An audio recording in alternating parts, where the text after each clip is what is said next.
நல்ல நண்பர்களான உங்கள் மூலமா நான் முதல்ல கூறிக்கொள்ள விரும்புகிறது, இந்த மாபெரும் வெற்றிக்கு காரணமான அன்பார்ந்த தமிழ்நாட்டு மக்களுக்கு, அதேபோல் தலைவர் கலைஞர் அவர்களின் உயிரினும் உயிரான உடன்பிறப்புகளுக்கு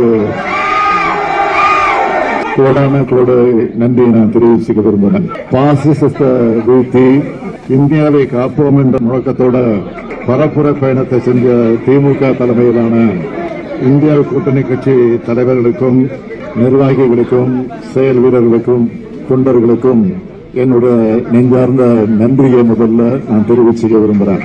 கடந்த நாடாளுமன்ற தேர்தலில் 39 தொகுதிகளில் வெற்றி பெற்றோம். இந்த நாடாளுமன்ற தேர்தலில் மீதம் இருந்த ஒரு தொகுதியும் சேர்த்து 40க்கு 40 தமிழ்நாட்டு மக்கள் வழங்கியிருக்கிறாங்க.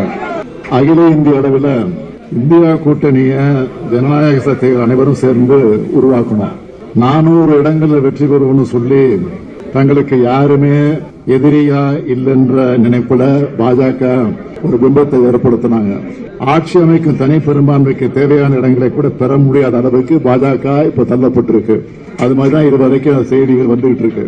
2 நாட்களுக்கு முன்பு கூட கருத்து கணிப்புங்கிற பெயர்ல உளவியல் ரீதியான தாக்குதலை பாஜக தொடுத்துச்சு. ஆனா இந்த தேர்தல் முடிவுங்கிறது அரசியல் சாசனத்தை மாத்திடலாம், வெறுப்பு பரப்புரைகளால மக்களை பிளவுபடுத்தலாம்னு நினைச்ச பாஜகவுக்கு எதிரான மக்களோட தீர்ப்பு இதுதான் எங்க கூட்டணியுடைய வெற்றி. பாஜகவோட பணபலம், அதிகார துஷ்பிரயோகம், ஊடக பரப்புரை எல்லாத்தையும் உடைச்செறிஞ்சு பெற்றிருக்கக்கூடிய இந்த வெற்றி மகத்தான வெற்றியாக, வரலாற்று சிறப்புமிக்க வெற்றியாக அமைந்திருக்கிறது. தேர்தல் முடிவுகள் முழுமையாக வெளியான பிறகு இந்திய ஜனநாயகத்தையும் அரசியல் சாசனத்தையும் காக்க தேவையான அரசியல் செயல்பாடுகளை திமுக தொடர்ந்து முன்னெடுக்கும். முத்தமிழறிஞர் தலைவர் கலைஞருடைய 100ஆண்டு நிறைவு விழா ஆண்டு இது.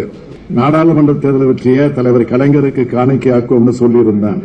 இந்தியாவிலேயே 75 ஆண்டு கால கடந்த ஒரு மாநில கட்சியான திமுகவோட இந்த தேர்தல் வெற்றிய, இந்த இயக்கத்தை 50 ஆண்டு காலம் கட்டி காத்து இயக்கிய தலைவர் கலைஞர்களுக்கு நான் இதை காணிக்கையாக்குகிறேன்.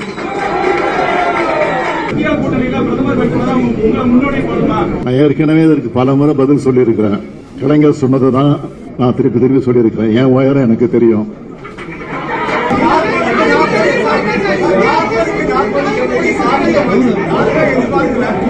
நாங்க எதிர்பார்த்தோம். ஆனா மோடியினுடைய எதிர்ப்பால இந்தியாவில் பல்வேறு மாநிலங்களும் இருக்கு. அதே போல இன்றைக்கு தமிழ்நாட்டில் முழு அளவிற்கு அவருடைய எதிர்ப்புல இருக்குங்கிறதுக்கு இது ஒரு எடுத்துக்காட்டு. தமிழ்நாட்டுக்கு அவருடைய அடுத்தடுத்த வருகை அப்படிங்கிறது பெரிய ஒரு மாற்றத்தை மக்கள் கொண்டு வரலையா? அது வாக்கு வழியா மாறலையா? ஏற்கனவே அவர் ஒடிசால போய் என்ன பேசினாரு, தமிழை பத்தி பல இடங்கள்ல திருக்குறளை பாராட்டி பேசியிருக்கிறாரு, அடையாளம் காட்டி பேசியிருக்கிறாரு. அதெல்லாம் மக்களை ஏமாத்துறதுக்காக பேசப்பட்ட பேச்சுக்கள். ஒடிசால போய் அதே தமிழர்களை எந்த அளவுக்கு கேவலப்படுத்தினாருங்கிறது நாட்டு மக்களுக்கு தெரியும்.